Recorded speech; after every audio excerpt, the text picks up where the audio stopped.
নমস্কার, আমি আর নিজের পরিচয় দিচ্ছি না, যে আমার পাশে বসে আছে তার পরিচয় দিচ্ছি না। আপনারা চেনেন আমাদের। অপর্ণা সেনের সঙ্গে আমার অনেক দিনের পরিচয়, তো অনেক কিছু আমি জানি তার সম্পর্কে, কিন্তু কিছু জিনিস হয়তো আমার অজানা। আমি সেইগুলো নিয়ে কিছু কথা বলবো। এই রাত তোমার আমার ছবিটার প্রসঙ্গে পরে আসবো, সেই জন্যে আমি কয়েকটা প্রশ্ন করব তোমাকে। তুমি কি সবসময় অভিনয় করতে চেয়েছিলে? You come from very academic background. Cinema বলে নয়, কিন্তু আমি 10 বছর বয়স থেকে জানি যে আমি অভিনেত্রী হব। তার কারণটা হচ্ছে স্কুলে একবার হজবরল নাটক হলো, তাতে ওই আমি যে বাচ্চাটা যে ফার্স্ট পার্সনে বলছে যে তার রোলটা আমি করেছিলাম এবং একদম স্বতঃস্ফূর্তভাবে করেছি। আর সেই পর্যন্ত আমি যা যা করেছি তার মধ্যে ওই যে উইংস দিয়ে ঢুকলাম আর ওই অন্য উইংসটা দিয়ে একদম শেষে বেরোলাম, কারণ আমি সমস্তক্ষণ স্টেজে থাকি। দ্যাট ওয়াজ আ হাই, যেটা আমার কোনোদিন হয়নি। তো আমি বাড়ি এসে আমার বাবা মাকে বললাম যে আমি অভিনেত্রী হব। তো তারা বললেন হ্যাঁ নিশ্চয়ই, এবং তক্ষুনি ঠিক হয়ে গেল যে আমি royal academy of dramatic art লন্ডনে আমাকে পাঠানো হবে। যেমন বাবা মা তেমনি মেয়ে। যাই হোক, তা বছর 13 বয়সে আমি হঠাৎ এসে বললাম না, আমি তো রাডাতে যাব না। কেন? আমি বললাম ওখানে তো আমাকে ওদের মতন করে শেখাবে, আর ওই এশিয়ান চরিত্র আর কটা, তাহলে আমি ওখান থেকে যা শিখে আসবো এখানে এসে আমাকে সমস্ত আবার নতুন করে শিখতে হবে। তখন বললেন সেটা ঠিক, আচ্ছা তাহলে ঠিক আছে, উৎপলের সঙ্গে তুই অভিনয় কর, উৎপলের গ্রুপ, লিটল থিয়েটার গ্রুপ। তক্ষুনি ফোন করলেন। ফোন করে তারা বললেন হ্যাঁ হ্যাঁ নিশ্চয়ই নিশ্চয়ই। ইতিমধ্যে সমাপ্তি হয়ে গেল রাদা, তারপরে সমাপ্তি হলো, আর ওই আকাশ কুসুম বাক্স বদলে এগুলো হয়ে গেল। সুতরাং আমার ওই সিনেমার অভিনয়টাও এসে গেল। আর তারপরে তুমি আবার থিয়েটার করতে গেলে? থিয়েটার করতে পরে গিয়েছিলাম আসলে। সিনেমার অভিনয়ের মানে পরে যে বাণিজ্যিক ছবিতে যখন করছিলাম সেই অভিজ্ঞতাটা খুব ভালো নয়। সমস্তক্ষণ সবাই কেমন দেখতে, কীরকম দেখাচ্ছে, এটা নিয়ে আর কি ভীষণ ব্যতিব্যস্ত ছিল। আমি যেরকম উৎপল দত্তের প্রফেসর মামলাকে যখন অভিনয় করেছিলাম তখন এইসব ভাবতাম না। তো তখন সবাই মৃণাল কাকা, মানে যারা যারা এসেছিলেন তারা সবাই ভালো বলেছিলেন, কিন্তু আমি তখন একবারও ভাবিনি আমার কেমন দেখাচ্ছে। এখানে এসে প্রোফাইলটা ভালো না, হাঁটাটা ভালো না, মানে তখন অসহায় লাগতো, ভীষণ খারাপ লাগতো। কিন্তু তখন স্থির করেছি অভিনেত্রী হবো, কী করবো। তারপর ওই যখন অপরিচিত হলো, তারপর আস্তে আস্তে। এই যে তুমি বলছো এটা, কিন্তু আমি তো জনপ্রিয় অ্যাক্টর হতে চেয়েছিলাম। আমি তো একটা just a good actor to be liked by a few, এই জন্য তো অভিনয় করতে আসেনি। কিন্তু তোমার কি মনে হয় যে কোনো অ্যাক্টরের একটা মেইন স্ট্রিম ছবিতে অভিনয় করা দরকার? যদি এটা হয় যে তুমি সেটাকে কেরিয়ার হিসেবে নিতে চাও, ওটা করা ছাড়া উপায় নেই। মানে সেটা কি সামহাউ দি আদার নেসেসারি? দেখ, এখন যে মেন স্ট্রিম হচ্ছে সেটা একটু আলাদা। আমাদের সময় মেন স্ট্রিম যাচ্ছিল তার থেকে। আমাদের সময় মেন স্ট্রিমটা বড় একরকম ছিল। এই রোম্যান্টিক নায়িকা, মানে ওই মুখ নিচু করে ওপর দিকে তাকানো আর একটু ন্যাকা ন্যাকা এসব ব্যাপার, এগুলো মানে আমার খুব খারাপ লাগতো। যে জন্য আমি খুব এনজয় করতাম কমেডিতে করতে। বসন্ত বিলাপ, প্রক্সি, ওগুলোতে না মানে ন্যাকামিটা করলেও সে ন্যাকামিটা মজার করে করা যেত। বাট ইউ পার্সোনালি, আমার মনে হয়েছে সবসময় যে তুমি খুব ভালো কমেডি করতে পারো। আমার কমেডি করতে খুব ভালো লাগে। এটাতেও দেখ, এই ছবিটা আমাদের, এটাতে ওই থার্মোমিটার। হ্যাঁ, আর আমার মনে হয় কমেডিটা সবচেয়ে ভালো হয় যখন মানুষ স্বাভাবিক থাকে, যখন কিছু ভাবে না। আমার মনে হয় যে কোনো অ্যাক্টরের একটা সেন্স অফ কমেডি থাকা উচিত, এবং তোমার ছবিতেও আছে সেটা। তুমি যখন নিজে পরে ডিরেকশন দিতে এলে, খুব খুব অত্যন্ত সিরিয়াস, অত্যন্ত গভীর, অত্যন্ত দুঃখের ছবিতেও you have moments of wait. এটা আমার খুব ভালো লাগে, যেটা খুব রেয়ার, চট করে পারে না, সেটা ভালো লাগে। পারমিতার একদিনে পান মুখে নিয়ে সে, আমি বলছি যখন এসে বলছে যে আপনি ঘুমোচ্ছিলেন তাই আপনাকে রাখিনি, ঘুমোচ্ছিলেন তো মরে তো আর যায়নি। এগুলো আমার খুব মজা লাগতো করতে। আচ্ছা, তুমি এই খুব সাকসেসফুলি অভিনয় করলে, তুমি কি মানে কোথাও গিয়ে শুধু অভিনয় করে আনন্দ পাচ্ছিলে না বলে ডিরেকশনে গেলে? না, অভিনয় গিয়ে আনন্দ পাচ্ছিলাম না, এটা কি বলবো, আন্ডারস্টেটমেন্ট আর হয় না। অভিনয় করে আনন্দ পাচ্ছিলাম না তো বটেই, মানে আমার রোজ কান্না পেত। তখন আমার মনে হলো আমি সারা জীবন এই করব, যে এই জিনিসে বিশ্বাস করি না, যে সিনেমা আমার নিজের ভালো লাগে না, তাতেই আমাকে অভিনয় করে যেতে হবে সারা জীবন। এবং সেখান থেকেই বোধহয় হয়েছিল একটা ফ্রাস্ট্রেশন থেকে, যে আমার আর ভালো লাগছে না, মন ভরতো না আমার। ঋতু আমায় বলতো যে তোর অভিনয়টা ভীষণ আধুনিক ছিল। আমি তখন সেটা ওর কথা বিশ্বাসও করিনি, পাত্তাও দিইনি। এখন যখন ফিরে পুরনো ছবি দেখি, এখন আমার মনে হয় আমার অভিনয়টা অনেকের চেয়ে আধুনিক, এটা আমার মনে হয়। অ্যান্ড অলসো একটা আমি sorry I am going to আর একটা প্রশ্ন করে আই মুভ অন, যে ওই সময় তুমি যে চরিত্রগুলো পরের দিক মানে প্রথম দিকে নয় কিন্তু পরবর্তীকালে যে ধরনের রোলস তুমি প্লে করেছো সেটা ইজ নট আক্ষরিক অর্থে যে ভীষণ বাঙালি সমাজে যে খুব ভালো মেয়ের চরিত্র তো অনেকগুলো করনি তুমি। কিছু কিছু আমি নিজে ইচ্ছে করে বলেছিলাম, যেমন আমাকে মোহনান্দিকে বলে একটা ছবিতে আমাকে স্ত্রীর রোলটা অফার করা হয়েছিল, যেটা সুমিত্রা পরে করলো। তো আমি বললাম এটা আমার করতে ইচ্ছে করছে, এটা কি বোরিং, এই একই জিনিস, খালি ক্লোজ আপ এবং কাঁদছে। আমি নিজে দু একবার বলেছি, এখানে আমার সঙ্গে খুব খারাপ ব্যবহার করছেন একজন ললিতা চ্যাটার্জি, একটা ছবিতে, আমি নাম করছি না এক্ষুনি। তো আমায় বললো যে আপনার একটা ক্লোজ আপ নেবো ম্যাডাম, এত বড় একটা ক্লোজ আপ, আপনার চোখে জল। বললাম প্রত্যেকটা ছবিতেই তো ক্লোজ আপ আর চোখে জল, এখানে আমি দেখুন আমি ইস্ত্রি করছিলাম, আপনিই দিয়েছেন বিজনেসে যে আমি ইস্ত্রি করছি, তো আমি হতভম্ব হয়ে তাকিয়ে আছি, ইস্ত্রিটা পুড়ে যাচ্ছে, এটা করা যায় না? হ্যাঁ হ্যাঁ হ্যাঁ, এটা করা যায়, এটা করলাম। তারপরে ভীষণ খুশি, ভীষণ ভালো হয়েছে, এত বড় একটা ক্লোজ আপ নিয়েছি। তাই বললাম তো ইস্ত্রিটা কী হবে, আপনি এক্ষুনি একটা ইনসার্ট নিন। সেই তারপর থেকে তো আরও মনে হয় এখন বাবা ডিরেক্টর কাজ জানলে, তাহলে আমার আদৌ যদি অভিনয় করতে হয় ডিরেক্টর কাজ জানলে করুন।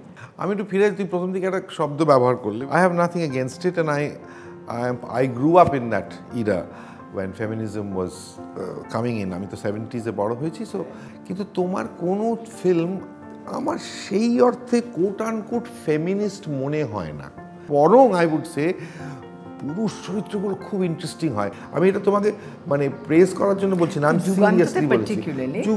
যুগান্ততে পরমা, যুগান্ততে আমার মানে তুই যদি বলিস যেটাকে অথব্যাক চরিত্র বলে, যুগান্ততে পুরুষ চরিত্রটাই তো সেটাই ছিল। আর কারণ আমার কখনো মনে হয়নি যে আমি মেয়ে বলে আমার মেয়ে চরিত্রদের কখনো দে আর অ্যাবাভ এনি, মানে সব কিছুর ঊর্ধ্বে একটা ভীষণ, তারা নয়, তারা মাটির মানুষ, তাদেরও ভালো দিক মন্দ দিক আছে, অনেক সময় মন্দ দিক অনেকটাই আছে, থাকতেই পারে। তার মানে যে আমি নারীবাদে বিশ্বাস করি না সেটাও নয়। আমার নারীবাদটা বলতে পারি যে আমার মানবিকতাবাদ, সেটারই একটা এক্সটেনশন। মানে মানুষকে যদি তুমি যদি হিউম্যানিস্ট হও, মানুষকে যদি তুমি ভালোবাসো, তাহলে তাদের মধ্যে তো নারীরাও পড়ে, শিশুরাও পড়ে, শিশু শ্রমিকরাও পড়ে, সেইগুলো সবই, সেই সব কজগুলোই আমার কাছে ভীষণ সব। ইনফ্যাক্ট এখন যে নারীবাদটা হয়েছে এখন, সেটা কিন্তু ওই সব মার্জিনালাইজড মানুষকে একত্রিত করছে, তার বিরুদ্ধে লড়াই। কিন্তু নারীবাদী আমায় বলে, আমার দুটো ছবির মধ্যে সেটা আছে, একটা হচ্ছে পরমা, একটা হচ্ছে পারমিতার একদিন। Feminist, I am a proud feminist, কিন্তু তার মানে এই না যে আমি পুরুষ বিদ্বেষী বা পুরুষ চরিত্রগুলোকে I want to justice to them. আমি একটা সামান্য ছোট্ট চরিত্র রাখলেও আমি তার মধ্যে একটা চেষ্টা করব অনেকগুলো পরত রাখার, তাই না রে? আচ্ছা, এই যে নারী পুরুষ নিয়ে কথা হচ্ছে, আমি বলছি যে একটা পয়েন্টে বোধহয় কোনো একটা সময় আমরা আলোচনা করেছিলাম একটা ইন্টারভিউতে, ওয়ার আমার কাছে এখনও তখন তুমি বলেছিলে হ্যাঁ একটা সময় তোমারও মনে হয়েছে, আমার কাছে ইন্টেলিজেন্স, বুদ্ধিটা কিন্তু খুব অ্যাট্রাকটিভ। তুমি যে চরিত্র আমার কথা বলছি না, যে চরিত্রটার সঙ্গে তোমার সম্পর্ক আমাদের ছবিতে, সেই চরিত্রটা খুব তো ইন্টেলিজেন্ট সাংঘাতিক কিছু নয়, তাকে কি মনে হয়? আনইন্টেলিজেন্ট আমার লাগে, আনইন্টেলিজেন্ট নয়, কিন্তু মেয়েটির রোল আমি করছি, সে একটা ভীষণ ইন্টেলিজেন্ট, তাও তো নয়। মানে ওরা দুজনেই খুব সাধারণ গৃহস্থ মানুষ। না, আমি বলছি যে অপর্ণা সেন জাজিং অমরগুপ্ত, অমরগুপ্ত কিন্তু certain way kind in a way, but যখন দেখায় না, কিন্তু হ্যাঁ না, হি ইজ কাইন্ড। আর তাছাড়া একটা ভীষণ তার ভালনারেবিলিটি আছে, সেই ভালনারেবিলিটিটা আমার মানে আমাকে খুব তার সম্বন্ধে মানে একটা সমবেদনার উদ্রেক করে বলতে পারিস। কারণ তুমি ছবিটা করার আগে অনেকবার you are more interested in the background of my character. হ্যাঁ, ভালনারেবল, সে মানুষটা আমার কাছে না ভীষণ ভালনারেবিলিটি ভীষণ ইম্পর্টেন্ট আমার কাছে। প্রত্যেকটা চরিত্রের একটা ভালনারেবল দিক আছেই, এবং না থাকলে সেটা কোথাও খুঁজে বার করতে যদি না পারে ডিরেক্টর, আবার খুব খারাপ লাগে আমার। ডিরেক্টর এবং অভিনেতা, অভিনেতা ভালনারেবল, যে আমার ভালনারেবল স্পটটা কোথায়। আমি এটা একদম সত্যি কথা বলছি যে আমার যখন ডাবিং করতে গেলাম এই ছবিটা, আমার এটা সত্যি, এটা অপর্ণা সেনকে বা ছবিটাকে প্রমোট করার জন্য বলছি, মানে ভালোভাবেই বলছি ছবিটা দেখতে পারি, ইচ্ছে না করলে দেখবেন না, ইচ্ছে করলে দেখবেন, কি ছবিটা খারাপ হয়নি। ডাবিং করতে করতে মনে হয়েছিল যে আমার ভীষণ ভালো লাগছিল, কারণ ছবির পরিণতিটা আমি বলবো না, আর ছবির পরিণতিটা আপনারা জানেন না, চরিত্র হিসেবে আমিও জানি না। এত ভালনারেবল তুমি করেছো কিছু কিছু জায়গা, আর আই লাইক দ্যাট। মানে এখন আমি অনেক ম্যাচিওর্ড হয়েছি, বুদ্ধিমান হয়েছি, ডিরেক্টর হিসেবে অনেক কিছু শিখেছি, মানে সেটা তোমার কাছ থেকে, মৃণালদার কাছ থেকে, অন্য ছবি দেখে আমি কিন্তু বুঝতে পেরেছি যে এই ভালনারেবিলিটিটা অ্যাটেন্ড করা খুব শক্ত, খুব শক্ত, যেটা কঙ্কনা ভীষণ ভালো পারে, শাবানা আজমি ভীষণ ভালো পারে, রিনাদের থেকে আমি সেটা ডাবিং করতে করতে আমার থেকে অনেকটা আলাদা চরিত্রটা। আর চরিত্রটা সে মানুষটা অসুস্থ। আমাকে প্রথমেই যেটা আমাকে দুঃখী দুঃখী লাগেনি তোমাকে, এইটাই আমার ভালো লেগেছে যে আহা বেচারা কি দুঃখী। সেটা কিন্তু স্ক্রিপ্টেরও গুণ, কারণ স্ক্রিপ্টের মধ্যে সেটা বিল্ড ছিল যে অসুস্থ তা সত্ত্বেও সে কিন্তু তার একটা সেন্স অফ হিউমার আছে, সে কিন্তু রসিকতা করে, সে স্বামীর পেছনে লাগে, এই যে মিষ্টি চরিত্রটা। হ্যাঁ, কিন্তু মিষ্টি, কিন্তু যেটা আমার ভালো লেগেছে যে স্ক্রিপ্ট যখন পড়ে আমি এগুলো সবই পেয়েছিলাম বলে ইন্টারেস্টিং লেগেছিল, কিন্তু আমি যখন দেখছিলাম ডাবিংয়ে যতটুকু দেখা যায়, দেখছিলাম যে অনেক সময় সে পিছলেমি করছে দুঃখ থেকে, অভিমান থেকে, নাকি মজা থেকে, এটা অনেক সময় বোঝা যাচ্ছে না। সেটা ভালো, সেটা বুঝতে না পারাটাই তো ভালো, মানে তার মধ্যে অনেকগুলো শেডস এসছে, তার মানে সেটা আমার একার কৃতিত্ব নয়, সেটা অবভিয়াসলি স্ক্রিপ্টের মধ্যে রয়েছে, ডিরেকশনের মধ্যে রয়েছে। কিন্তু আমি বলছি যে আমাকে যেটা, মানে I had to come to terms with something, যে এই ছবিটাতে আমাকে ভালো দেখাবে না, আমি অন্য ছবিতে যেরকম আমি সাজি বা যেরকম সেরকম আমি করতে পারবো না। আর দেখ, এতদিন ধরে বাণিজ্যিক ছবিতে অভিনয় করার জন্য একটা ভ্যানিটি এসে যায়, ভ্যানিটি মানে আমি সুন্দরী এরকম নয়, কিন্তু একটা আমাকে প্রেজেন্টেবল, আমি যেরকম দেখতে অডিয়েন্সের কাছে সেই চেহারাটা আসুক, মানে তার থেকে আমি বেশ আগলি হয়ে গেলাম, এটা আমার কোথাও একটা গিয়ে ভ্যানিটিতে লাগতে পারে, সেটা প্রথমেই আমাকে সেটার মুখোমুখি হতে হয়েছিল যে এইটা ফেলে দাও। তারপরেও কখনো কখনো মনে হয়েছে ইস এরকম এই অ্যাঙ্গেল কেন, ওই অ্যাঙ্গেল কেন। তারপরে আমি ভাবলাম যে থাকবে, যা হচ্ছে করি, আমি অভিনয়টা করি, এবং আমি খুব এইটুকুন বলতে পারি যে আমি খুব এনজয় করেছি এটা করতে, এনজয় করেছি। মানে তোর সঙ্গে ফর ইনস্টেন্স আমার একটা কীরকম একটা, তোকে বলেছিলাম না 200% কমফর্ট জোন, সেই দেখো এটার জন্য খানিকটা, না আমি সত্যি কথা বলছি, এটার জন্য খানিকটা তুমি দায়ী, এটা আমি এক্স্যাক্টলি তোমায় মনে করিয়ে দিচ্ছি। আমি না অনেক পুরনো, এটা তো আমি মনে করিয়ে দিচ্ছি। যখন আমি অপর্ণা সেনের সঙ্গে অভিনয় করতে যাই যুগান্ততে, আমাকে অপর্ণা সেন পরিষ্কার বলেছিল যে তুমি ভালো অভিনয় করো, কিন্তু দেখতে আমি ঠিক করে দেবো তোমাকে।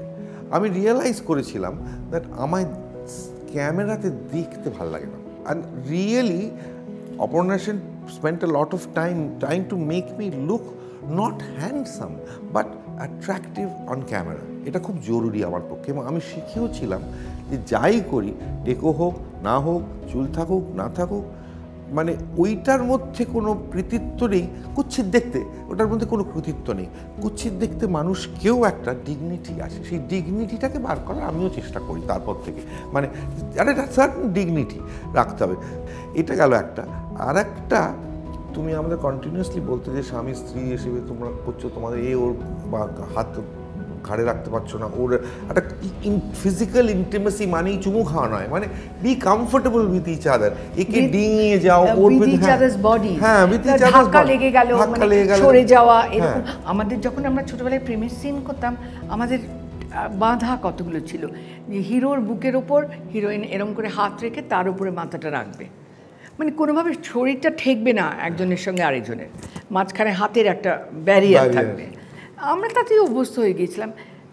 সেই সব থেকে সরতে আমার যে একটু চেষ্টা করতে হয়নি তা নয়, কিন্তু যেটা আমি তোকে বলছি যে যেহেতু আমরা দুজনেই ভালো অভিনয়টাকে খুব মূল্য দিই, ফলে তোর সঙ্গে আমার একটা, আর তাছাড়া এতদিনের একটা বন্ধুত্ব, মানে এত কমফর্ট লেভেল, একটা মনেই হচ্ছে না যে আমি এটা মানে আরেকজন মানুষ, কেন আমি তার এত ঘনিষ্ঠ হচ্ছি, এই জিনিসগুলো মাথাতেই নেই। তো এইটাকে কমফর্ট জোন যদি তুমি বলো, আই থিঙ্ক দ্যাটস ট্রু। না না না, কমফর্ট জোন তো বটেই এটা।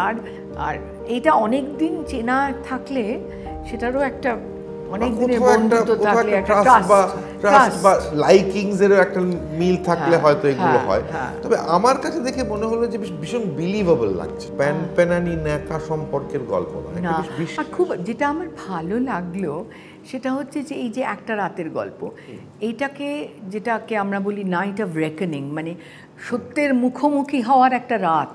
নিজেদের সম্বন্ধে অনেক অজানা জিনিস জানতে পারছে, অনেক না বলা কথা বলতে পারছে, এবং তাতে হয়তো আঘাত পাচ্ছে দুজনেই, কিন্তু সে আঘাতটাকে কাটিয়ে উঠছে বা কাটিয়ে উঠতে পারছে না, হোয়াট এভার ইট ইজ।